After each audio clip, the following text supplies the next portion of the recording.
ঈদ মানেই খুশি, ঈদ মানেই আনন্দ, ঈদ মানেই পরিবারের সবাইকে নিয়ে মজার মজার খাবার খাওয়া। সবাইকে ঈদ উল ফিতরের অনেক অনেক শুভেচ্ছা। ঈদ মোবারক। আসসালামু আলাইকুম। সবাই কেমন আছেন? আশা করছি সবাই খুব ভালো আছেন। আমি আলহামদুলিল্লাহ ভালো আছি। চলে আসলাম ঈদের ব্লগ নিয়ে। যদিও লেট হয়ে গিয়েছে কারণ মেহমান অনবরত আসতেছিল, তাই ঈদের ব্লগটা একটু লেট হয়ে গিয়েছে। তো যাই হোক, ঈদের দিন সকালবেলা আমি যে সেমাই বানিয়েছিলাম আমাদের মেশিন দিয়ে, তো এখানে আমি সেমাইটাকে হালকা করে ভেজে নিয়েছি। এখন ফুটন্ত গরম পানিতে সেমাইটা দিয়ে দিলাম। যেহেতু নামাজের আগে মিষ্টি কিছু খেয়ে যেতে হয়, তাই আমি এই সেমাইটাই তাড়াতাড়ি করে রান্না করে নিচ্ছি। সেমাই সেদ্ধ হয়ে গেছে, এখন আমি ছেঁকে নিলাম। তারপর একটা কড়াই বসিয়ে সেখানে আমি ঘি দিয়ে দিলাম পর্যাপ্ত পরিমাণে। তারপর দিয়ে দিলাম দারচিনি আর এলাচ। একটু সময় ভাজার পর এখানে আমি সেদ্ধ করা সেমাই দিয়ে দিলাম। আমার এই ঘরে বানানো সেমাই দিয়ে জর্দা সেমাই রান্না করলে কিন্তু অনেক মজা লাগে। তো এখানে আমি কোরানো নারকেল দিয়ে দিলাম, আর এই নারকেল কোরানোর কাজটা আমি গতকাল রাতেই করে রেখেছিলাম। তারপরে আমি পরিমাণ মতো চিনি দিয়ে দিলাম আর দিয়ে দিলাম পরিমাণ মতো লবণ, মানে একটুখানি লবণ। মিষ্টি জিনিসে একটু লবণ দিতে হয়, এতে করে মিষ্টির ব্যালেন্সটা খুব ভালো হয়। আচ্ছা বলেন তো আপু ভাইয়ারা, আপনারা কে কোথায় ঈদ করেছেন? ঢাকা ঈদ করেছেন কে কে, আর গ্রামে গিয়ে ঈদ করেছেন কে কে, আর আপনাদের সবার ঈদ কেমন কাটলো?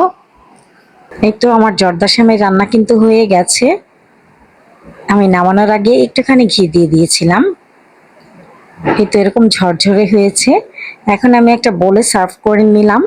তারপরে উপর থেকে কিশমিশ দিয়ে দিচ্ছি আর দিয়ে দিব কাঠবাদাম আর পেস্তা বাদাম কুচি। তো এই সেমাইটা দুই ছেলে আর বাবা খেয়ে নামাজ পড়তে চলে গিয়েছে। এখন আমি নবাবী সেমাই বানাবো। একটা প্যানে আমি ঘি দিয়ে দিলাম, সাথে দিয়ে দিলাম কাঠবাদাম, পেস্তা বাদাম আর হচ্ছে কিশমিশ। কাঠবাদাম আর পেস্তা বাদাম গুলোকে আমি ছোট ছোট টুকরো করে নিয়েছি। একটু সময় ভেজে নিয়েছি। তারপরে সেই প্যানেই আমি এক প্যাকেট লাচ্ছা সেমাই দিয়ে দিলাম আর দিয়ে দিলাম একটুখানি অরেঞ্জ ফুড কালার। এতে করে কালারটা একটু ভালো আসবে, জাস্ট এই কারণেই। আপনারা চাইলে এটা স্কিপ করতে পারেন। তারপরে আমি এখানে দিয়ে দিলাম গুঁড়ার দুধ আর হচ্ছে চিনি। এই সেমাইটা কিন্তু এইভাবে খেতেও অনেক মজা লাগে। আমি একটুখানি এভাবেও খেয়ে নিলাম, খুবই ভালো লাগে এভাবে খেতে। তো একটা সার্ভিং ডিশে আমি সেমাইটা ঢেলে নিলাম, তারপর একটু সেট করে নিচ্ছি।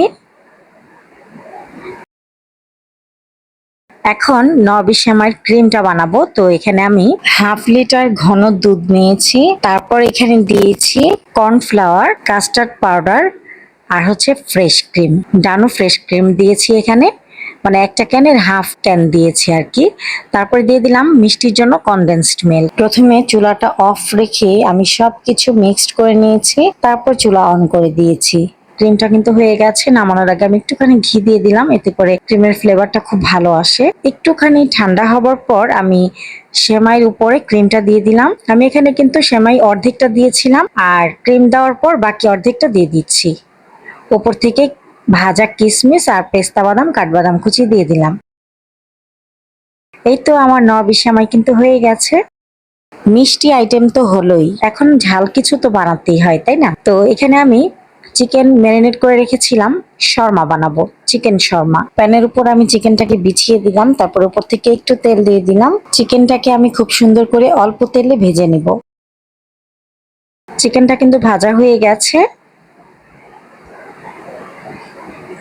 আর রাতের বেলা আমি একটা পুডিং বানিয়েছিলাম, পুডিংটাকে ফ্রিজে রেখে দিয়েছি। এখন প্লেটে ঢেলে নিচ্ছি। পুডিং প্লেটে ঢালার আগে কিন্তু একটু কেমন জানি লাগে, তাই না, যে পুডিংটা কেমন হবে। তো আলহামদুলিল্লাহ আমার পুডিংটা কিন্তু খুব ভালো হয়েছে। আমি বরাবরই ভালোই পুডিং বানাই, কোনো সময় নষ্ট হয় না। আর আমার বাচ্চারা তো পুডিং অনেক পছন্দ করে। বন্ধুরা, আমার এই পুডিংটা দেখতে কেমন হয়েছে কমেন্টের মাধ্যমে কিন্তু অবশ্যই জানাবেন। আর আপনারা কে কে পুডিং খেতে পছন্দ করেন? এখন শর্মা বানাবো।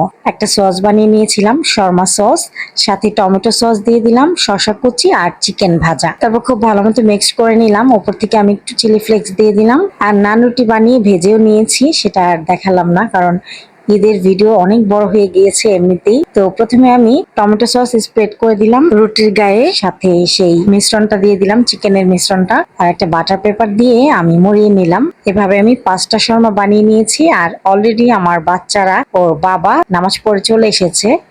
তো ওরা খাবার খেয়ে নিল, আমি এই ফাঁকে নাস্তাটা করে নিলাম। সকাল থেকে তো মানে খুবই ব্যস্ততার মধ্যে আছি। তো আলহামদুলিল্লাহ ঈদের দিন এরকম ব্যস্ত থাকতে আমার খুব ভালো লাগে। ছোটবেলায় কিন্তু ঈদটা অন্যভাবে পালন করেছি, তখন আমার মা রান্না করতো আর আমি সেজে গুজে বাহিরে ঘুরতে যেতাম, কারণ তখন আমি বাবার রাজকন্যা ছিলাম। এক এক সময় এক একটা নতুন ড্রেস পরে পরে ঘুরে আসতাম আর সবার কাছ থেকে সালামি নিতাম। এখন মনে হয় তখনকার সময়টা কতই না সুন্দর ছিল। আর এখন ঘরের রান্নার মাধ্যমে ঈদ আনন্দ উপভোগ করি। বাচ্চারা নতুন জামা কাপড় পরে ঘুরে বেড়ায়, এটাই আমাদের আনন্দ। তো যাই হোক, এখানে আমি চিকেনটাকে একটু ফুড কালার, পরিমাণ মতো লবণ আর এক ফালি লেবুর রস দিয়ে মেখে হালকা করে ভেজে নিয়েছি।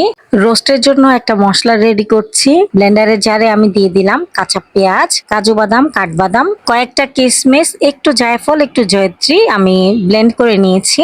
এখন আমি পেঁয়াজ বেরেস্তা করে নিলাম। সেই তেলেই আমি গোটা গরম মশলা দিয়ে দিলাম, তেজপাতা, দারচিনি, এলাচ, লবঙ্গ। তারপরে দিয়ে দিলাম ব্লেন্ড করা মশলাটা, টমেটো সস, টক দই, আদা রসুন বাটা, জিরার গুঁড়া, ধনিয়ার গুঁড়া, লাল মরিচের গুঁড়া, পরিমাণ মতো লবণ। তারপরে ব্লেন্ডারের জগটা ধুয়ে পানি দিয়ে মশলাটাকে খুব ভালো মতো কষিয়ে নেব। রোস্টের এই মশলাটা যত ভালো কষানো হবে, রোস্টটা খেতে তত বেশি মজা হবে। তারপরে আমি ভেজে রাখা চিকেন দিয়ে দিলাম, কয়েকটা কাঁচামরিচ দিয়ে দিলাম আর 1 কাপ লিকুইড দুধ দিয়ে দিলাম।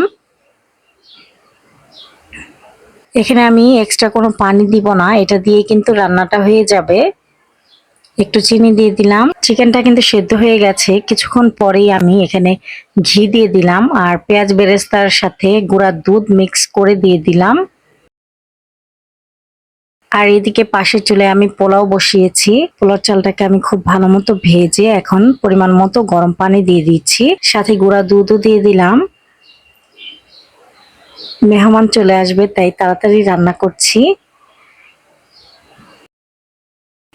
এই তো পরিমাণ মতো পানি দিয়ে দিলাম আর এদিকে চিকেন রোস্ট রান্না হয়ে গেছে। আমি উপর থেকে আরেকটু পেঁয়াজ বেরেস্তা দিয়ে দিলাম। আর এই তো পোলাও কিন্তু রান্না হয়ে গেছে। উপর থেকে একটু ঘি দিয়ে আমি এখন দমে রাখবো 10 মিনিট। মেহমানরা এসেছিল, তাদেরকে খাওয়া দাওয়ার পর এখন আর কি সন্ধ্যার পরে দই দিচ্ছি সবাইকে। আর এই দইটা কিন্তু আমি নিজেই বানিয়েছি, গত ভিডিওতে কিন্তু আপনাদেরকে দেখিয়েছিলাম। এই তো এইভাবে আমাদের ঈদটা কেটে গেল আলহামদুলিল্লাহ। ভিডিওটি ভালো লাগলে প্লিজ একটি লাইক দিবেন। ভিডিও সংক্রান্ত কোনো মতামত থাকলে কমেন্টের মাধ্যমে জানাতে পারেন। আজকের মতো ভিডিওটি এ পর্যন্তই। আল্লাহ হাফেজ, আসসালামু আলাইকুম। আমাকে সাপোর্ট করার জন্য আমার ভিডিওটি চাইলে একটা শেয়ার দিতে পারেন।